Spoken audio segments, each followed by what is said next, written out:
Wake up, loser. I wasn't dreaming. That voice was real, too real. The sharp knock of a shoe against the side of the bed confirmed it. I opened my eyes to see a man I didn't recognize standing at the foot of my bed, in my house, smirking like he owned the damn place. Tall, built like a gym rat who skipped leg day, shirtless under an open flannel, tattoos crawling up his neck. He looked down on me like I was a stray dog he'd just run over and was too bored to bury. Start packing, he said, tapping his knuckles against the bedroom wall. I already picked a spot for the grill. I didn't move. My head was buzzing. Was this a prank? A nightmare? Some twisted show? Then I heard her laugh. Not a nervous laugh. Not a scared, surprised, or ashamed one. A full-on giggle. Like I was the punchline to some inside joke. I turned my head and saw her, Amanda, my wife, in one of my shirts, barefoot, holding a mug of coffee like it was just another Sunday morning. Her hair was messy in that freshly used kind of way, and she didn't even flinch. Amanda, I said, voice dry as dust. Who the hell is this? She shrugged. Relax, Carter. This is Chase. Chase. That name hit like a bad aftertaste. And the way she said it, like I was the outsider crashing their weekend getaway. I stood up slowly. I didn't rush, didn't shout, didn't even blink too hard. Just let the silence stretch as I locked eyes with him. He grinned wider, like I was supposed to feel small in that moment. You got 3 seconds to walk back out that door, Chase, I said, before you find out what happens when someone breaks into a lion's den thinking it's a petting zoo. He laughed. Nah, man, you don't get it. I'm not just here. I live here now. Amanda sipped her coffee. I told you I wanted a real man, Carter. I stepped forward, close enough that he couldn't fake confidence anymore, close enough to see the sweat bloom under his cocky exterior. I run this place, I said low, calm, cutting. Now you work for me, or I destroy your world. It wasn't a threat. It was a sentence. He flinched, just slightly, but I saw it. Amanda's smirk wavered, and then I walked right past him, grabbed my phone, and started dialing. What are you doing? She snapped, putting the mug down fast. Starting the timer. For what? For your collapse. That's when things stopped being funny. He tried to speak. I raised a hand. One more word, and you'll be scrubbing blood off your Jordans. He backed up. Amanda followed me down the hallway, sputtering, asking questions with that entitled tone only the unfaithful ever master. Carter, don't be dramatic. Dramatic? I chuckled. You let your side piece wake me up in my own house like I'm some squatter, and I'm dramatic? You were never there for me. I stopped and turned. Say one more lie, Amanda. Just one. And I swear to God, you'll be wishing you'd stayed silent like the snake you've become. Silence. That silence. It wasn't just heavy. It was nuclear. What happened next? Well, let's just say everyone who saw it didn't blink for a full minute. And Amanda? Her face turned ghost white the moment I opened the front door. Because I wasn't bluffing. I had planned for this. Not this exact moment, but the day I'd finally had enough of the lies. The gaslighting. The fake tears. The twisted mind games. And I wasn't about to let her win the battle she didn't know I'd already started preparing for. You see, when a man keeps receipts, they become weapons. And I was fully armed 2 weeks before that morning with Chase. I found a hotel key in Amanda's purse. Not a card. A key. One of those vintage-looking brass ones, like from an old-school inn. The kind that screams, this wasn't a business trip. She claimed it was from some antique-themed event her friend Michelle dragged her to. I nodded, smiled, let her ramble. But something in her eyes flickered that day. And that flicker? That was enough. So I started watching. Not like some paranoid stalker. I didn't trail her car or hack her phone. I just observed, measured, noted the small things. The perfume she never used before. The way she suddenly wore makeup just to go get gas. The gym sessions that lasted 3 hours, when she never even liked the gym. The girls' nights that ended with her stumbling in at 2 a.m., cheeks flushed and breath smelling like whiskey and someone else's toothpaste. So I adapted, upgraded, installed a second SIM, planted a mic in her car's USB charger, synced our home security system to a hidden cloud. I wasn't planning revenge yet. I was preparing for war. Quietly, methodically. And then came the text. You still wet from earlier? Smiling face with horns, my bed's ready if you're not too sore. It hit at 11:34 p.m. while she was in the shower. Her phone buzzed and lit up across the nightstand. I didn't even have to guess. It was Chase. The same Chase who would later tap me awake like I was the damn help. I took a screenshot, airdropped it to my laptop, and sat there in silence. I wasn't angry yet. Not really. I was awake. Finally. That night, I didn't sleep. I made backups of everything. Emails, texts, GPS history, even receipts from her Venmo account where she sent tips to a user named @GrillDaddy84. I'm not joking. That's what he called himself. The irony? I bought that grill last Father's Day. She said it was to celebrate the man of the house. Now Chase was claiming it as his own. The twist? I'm not just some pushover husband. I'm not the guy you cheat on and humiliate and expect to crumble. I run logistics for a Fortune 500 company. I build contingency plans for disasters most people never even imagine. So I made mine. Lawyered up. Quietly froze joint accounts. Changed my will. Had a locksmith ready. Even opened a new LLC in my name only, tied to a side project Amanda didn't even know existed, despite it using our house as its business address. Legally, that made her the tenant. And that gave me rights she couldn't contest. I waited until she crossed the line fully. Until I saw them on the hidden cam in our bedroom. Yes, our bedroom. Laughing, drinking, and making out like horny teenagers on stolen time. I saved the video. That's when I set the trap. Invited my brother Logan over the following weekend. Told him to bring his camera gear and act like he was filming a real estate walkthrough for his YouTube channel. Amanda thought nothing of it. Even smiled and offered to stage the kitchen with some wine glasses. She had no idea the whole house was wired. I wanted the world to see what I already knew. But more than that, I wanted her to know that I saw everything. That I had let her bury herself. By the time Chase tapped me awake with that smug little smirk, I had already triggered the upload. Security footage, screenshots, even a nice montage set to her favorite Adele song. It was all waiting in an email scheduled to blast at noon, to her family, her boss, her closest friends. And the subject line? Since you love surprises, Amanda. I didn't need to yell. I didn't need to fight. I was calm. Because when you set fire to a kingdom someone tried to steal from you, you make sure they're the ones holding the match. Noon struck. I was sitting at the kitchen island, stirring my coffee as Amanda's phone dinged once, then again, then 12 more times in rapid fire. She glanced at the screen, and her face drained faster than a deflating balloon. "What the hell did you do?" she asked, voice cracking as she picked up her phone. Chase leaned over her shoulder, squinting. "Why are your parents calling you like crazy?" She didn't answer. She was too busy scrolling. Her pupils bounced like they were chasing flies. Then came the scream. "You psychotic piece of garbage," she roared at me, slamming her phone on the counter so hard the case cracked. "You sent them everything?" I didn't look up from my mug. "Correction. I sent you everything. They were just CC'd." She came storming over, finger pointed at my face like she was some cheap courtroom drama actress. "Do you know what you've done?" "Yeah," I said quietly. "I gave people the truth you never had the guts to tell." Chase stepped between us, puffing out his chest like he was auditioning to be a dollar store version of The Rock. "You crossed a line, bro," he said. I stood up. Slowly. Deliberately. "Don't ever call me bro." He flinched again. For all his muscles, Chase had the backbone of a boiled noodle. Amanda started crying. Not the remorseful kind. Not even embarrassed. Just angry. Because the spotlight was no longer on her terms. "I'll sue you. I'll say you violated my privacy." I shrugged. Footage was recorded in my house. On my equipment. Under a lease signed by me. "Try it. Your lawyer will quit halfway through the intake call." Her tears stopped.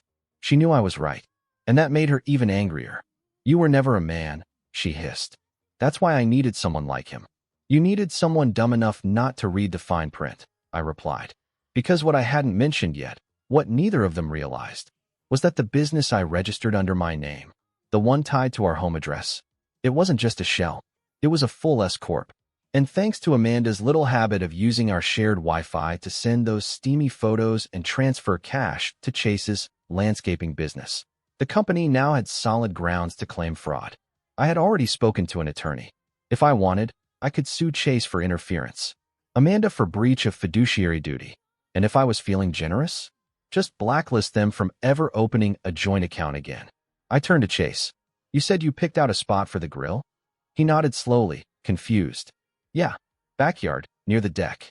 I walked over to the fridge, pulled out 2 steaks, and handed them to him. "Then fire it up. Since you want to play house, cook like you live here. Amanda looked like she was about to faint. What are you doing? Giving your boy a taste of domestic life. You wanted this. You chose him? Then this is your world now. I walked toward the door.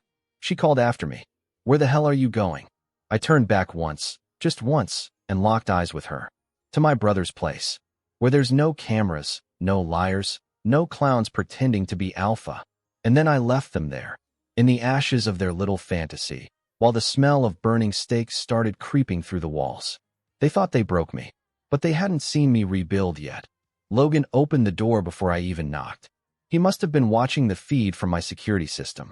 My brother always had a sixth sense for chaos, and this was no different. You look like you just walked out of a fire, he said, stepping aside. I did, I replied, dropping my overnight bag on the floor. We didn't speak much at first, just sat on his balcony with 2 whiskeys and the kind of silence that only brothers know how to share. So, he finally asked, was it worth it? I thought for a second. It wasn't about worth. It was about truth. She wanted a circus. I gave her front row seats. Logan laughed under his breath. Damn right you did. I didn't sleep much that night. My mind was on overdrive. Not because I missed Amanda. God, no. But because I knew what came next. The storm. The spin. The pity party she'd start throwing for herself once the reality settled in. Amanda wasn't the type to admit guilt. She was the type to rewrite the story until she was the victim and I was the villain. By morning, I was right. My phone buzzed with a notification from Facebook. Amanda Green posted a status. When someone you trust turns into your worst nightmare, you realize love was never real. Prayers appreciated. 1,000 likes. 200 stay strong, Queen comments. Half the town rushing to comfort the woman who just 24 hours ago had her side piece trying on my bathrobe. That's the thing about betrayal. It doesn't just cut deep. It humiliates you. It exposes you. And worst of all, it makes them look like the broken ones while you're left looking like a storm no one wants to understand. But I didn't respond. Not yet. I let her bask in the fake light. Let her build her little throne of lies. Because the higher she climbed, the harder she'd fall when the truth leaked wider. And it would. Because people talk. Neighbors whisper. Screenshots spread like wildfire. Especially when you mess with a man who spent his whole life keeping his reputation clean. But as much as the outside noise mattered, the real battle was inside me. The pain didn't hit like a punch. It was slower, quieter, like something eating me from the inside out. Amanda wasn't just a cheating wife. She was someone I once believed in. I had defended her to everyone who raised red flags. I ignored my gut when it screamed. I gave her everything. And in return, she gave another man the key to my world. I couldn't stop replaying it. The smirk on Chase's face, the sound of her laughter behind him, the way they acted like I was some old furniture being replaced by new trends. It burned. But pain has a funny way of becoming clarity. That morning, as I sipped my coffee and watched Amanda's fake sympathy posts stack up, I realized I didn't want her back. Not for an apology. Not for closure. Not even to feel right. I wanted something deeper. Peace. Not the kind you fake with weekend trips and half-healed wounds. The real kind. The one where your soul finally stops shouting at itself in the mirror. Logan looked over at me. You gonna let her keep painting you as the monster? He asked. I smiled for the first time in what felt like months. Not forever, I said. But for now, let her play victim. Let her throw her tantrums. I'm just getting started. Because this wasn't about revenge anymore. It was about evolution. And the man she cheated on? He died the moment she let another man wake him up with a tap and a smirk. 3 days passed before she called. I let it ring the first time. The second. The third. By the fourth, curiosity won. I answered, not with a word, just silence. Carter, Amanda said, her voice trembling. Not with sadness. No, that would have required something real. This was performance, mascara thick and dripping with false regret. I didn't mean for it to happen like this. You mean the part where you invited another man into my bed? I asked. Or the part where you tried to paint yourself as the victim after? Silence. I waited. She sighed. Chase, he's not what I thought he was. I nearly laughed. No kidding. You mean he's not a financially stable, emotionally intelligent adult who can handle the real world? No, she said softly. He's an idiot. That was probably the truest thing she'd said in months. He keeps asking me to pay for everything, she continued. He thought you'd be gone by now. He didn't know you'd fight back like that. Of course not, I said. Because he's used to stealing things he's too dumb to earn. She paused. I made a mistake. There it was. The line. The desperate little lifeline cheaters always throw when the walls start closing in. Mistake. No, Amanda, I said, voice low. Dropping a glass of wine on white carpet is a mistake. Forgetting to water the plants is a mistake. What you did, that was strategy. Planned, rehearsed, repeated. You didn't just cheat, you replaced me. She sniffed. Can't we just talk? In person. One last time. For what? To see if we can fix anything. And in that moment, I saw it all for what it was. Not love. Not guilt. Not even fear. It was survival. Her family had gone cold. Her boss, who got the email, put her on probation. Chase had turned into a leech with abs. She had burned the bridge, and now she was crawling back across the ashes hoping I'd pretend it never happened. But I wasn't the same man. That night, I stood in front of the mirror in Logan's bathroom and really looked at myself for the first time since it all went down. The bags under my eyes, the tightness in my jaw, the way my chest felt like it had been carrying a safe full of secrets. I let it go. All of it. Because I realized something vital. Amanda never deserved the man I used to be. But the man I was becoming? She'd never even meet him. The next morning, I went downtown and signed the divorce papers. Clean. Simple. No negotiation. No theatrics. I even left her the furniture. Let her decorate her ruin with the same couch she giggled on with Chase. Then I opened a new bank account, booked a solo weekend trip, cut my hair, bought a new suit, rented a studio loft, rebuilt from nothing, not because I had to, but because I could. It was intoxicating. You don't realize how much dead weight you carry until you finally drop it. People started noticing. Coworkers complimented the new look. Strangers smiled more. Logan said I stood taller. Even my reflection seemed to lean in closer, like it finally respected me again. I wasn't just healing, I was rising. And all the while, Amanda kept calling. Voicemails turned from soft pleas to angry rants to silence. I never replied, because some ghosts deserve to fade. And she was already disappearing. A week passed. Then too, Amanda's calls stopped. But the fallout didn't. I didn't have to lift a finger. The universe was doing the heavy lifting. My cousin Tyler, who worked part-time at a local car dealership, texted me. Dude, Amanda's been trying to trade in your car. Says it's hers. LOL. I had to laugh. The car's title was in my name. Another thing she never paid attention to, like loyalty. She thought she could rebuild her life off mine. But without my support, Amanda's world was nothing but duct tape and drama.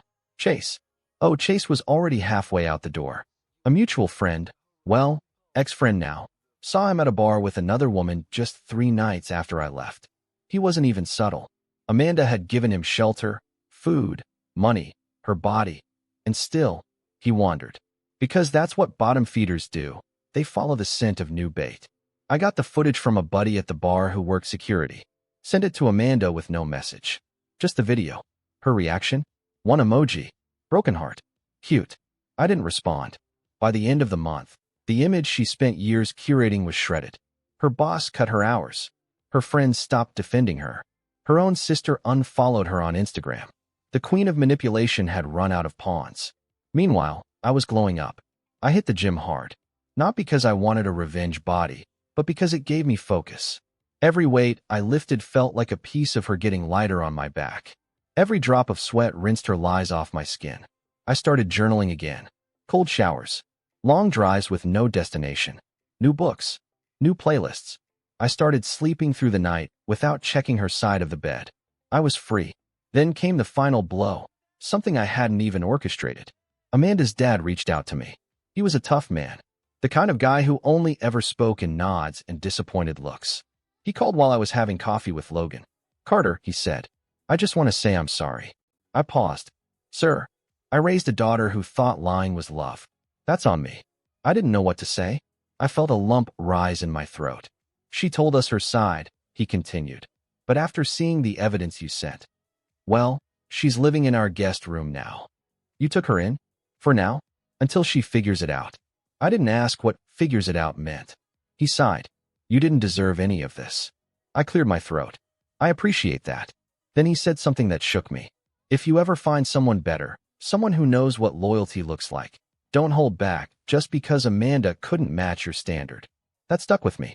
It was the first time someone outside of my inner circle acknowledged the depth of the betrayal, not with pity, but with respect. After the call, Logan looked over and raised a brow. You okay? I nodded. I think I just got closure from the last person I expected it from.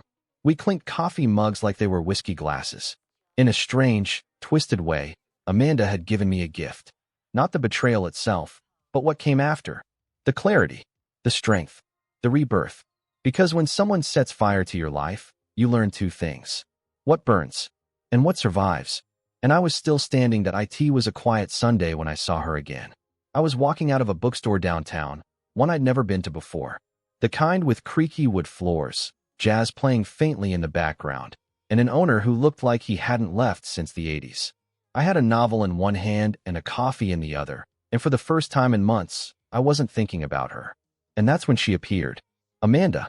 She was crossing the street, hair tied up in a messy bun, wearing the same coat I bought her last Christmas. The one she swore was too expensive and too much. Now it looked like armor, but it didn't hide the truth. She looked tired. Not physically, not entirely, but you could see it in her posture. The slump, the absence of that smug, cruel confidence. She spotted me before I could duck away. Our eyes locked. She crossed the street and walked straight up to me. Hey, she said. Not cold, not friendly, just real. I said nothing.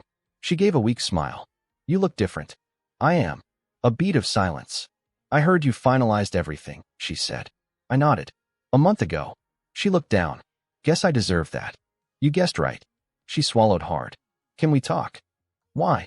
I don't know, she said, her voice cracking. I guess I miss what we had. That sentence hung in the air like fog.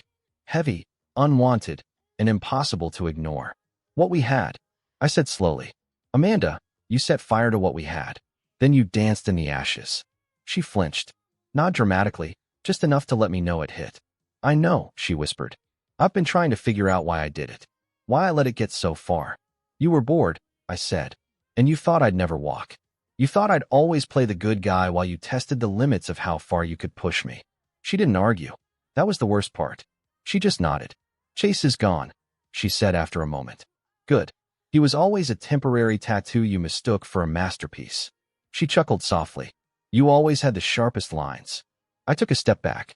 Not physically, emotionally, internally. Because part of me, the part that once loved her, wanted to say more. Wanted to dig into her pain. Ask questions. Peel the layers. But the man I was now, he had nothing left to prove. You don't get to miss me, Amanda, I said. You don't get to look back and pretend we were some great tragedy. You had loyalty, love, stability, and you threw it out because a man with a six-pack made you feel like a teenager again. She blinked. I'm sorry. I'm not, I replied. Because losing you gave me everything I never knew I needed. She opened her mouth, but no words came. Just that hollow stare of someone realizing they were never the victim, they were the storm. I hope you find peace, I said. I really do. But don't look for it in me. Then I turned and walked away. Not rushed. Not dramatic. Just done. I didn't look back. Not even once. And that, right there, that's when I knew. I wasn't healing anymore. I was healed. 2 months later, I stood on the rooftop of my new place. The city buzzed below, glowing in that warm, golden haze that only comes just before sunset. I leaned against the railing, drink in hand, watching the light dance across the buildings. Everything looked different now, not because the city had changed, but because I had. Peace wasn't loud. It didn't crash through my door or announce its arrival. It crept in slowly, through late-night walks, through silence that didn't feel empty anymore, through the simple joy of living without permission, apology, or fear. I hadn't spoken to Amanda since that day outside the bookstore. I didn't need to. That chapter was closed. Not slammed, not shredded, just sealed. Logan stopped by that evening. He brought 2 beers and a smirk. You know what day it is? He asked. I raised a brow. Should I? Exactly 1 year since she started seeing him. I blinked. You've been counting? Just curious. Wanted to see what healing really looked like after 365 days of hell. I nodded, took a sip, and exhaled. Looks like this. He clinked his bottle to mine. You beat it, man. It wasn't about beating her anymore. It was about beating the version of myself who would have stayed. The man who would have compromised, bent, folded just to hold on to something that was already broken. That guy was gone. In his place stood someone I didn't just recognize, I respected. I built new routines. My mornings started with a run, not arguments. I cooked meals for one with pride, not loneliness. I read more. I created. I dreamed again. And then, one day, I met someone. I wasn't looking. I wasn't chasing. I was just existing, and she was there. At a local art gallery. She made a joke about the wine being terrible, and I laughed harder than I had in months. Her name was Claire. She didn't ask about Amanda. She didn't care about my past trophies or scars. She asked about what made me feel alive. That night, we talked for hours. Not once did I think of the past, not even when I told her pieces of it. Because she didn't feel like a replacement. She felt like freedom with a smile. And that was the biggest revelation of all. Amanda's betrayal didn't define me. It freed me. From illusions. From resentment. From the weight of pretending to be happy when I was just surviving. If I could speak to the man I was a year ago, the one who woke up to a stranger smirking in his own bedroom, I'd tell him this. It gets better. Not because they apologize. Not because you hurt them back. But because you rise. You rebuild. You take back your damn power. And to any man reading this who's been in my shoes, here's what I'd say. Don't beg. Don't chase. Don't waste your fire trying to light a cold heart. Instead, walk. Even if it hurts. Even if you're limping. Because one day, you'll stand on your own rooftop, with your own peace, your own story, and you'll look back not with bitterness, but with quiet pride. Not because they lost you, but because you found yourself. And that's the real ending.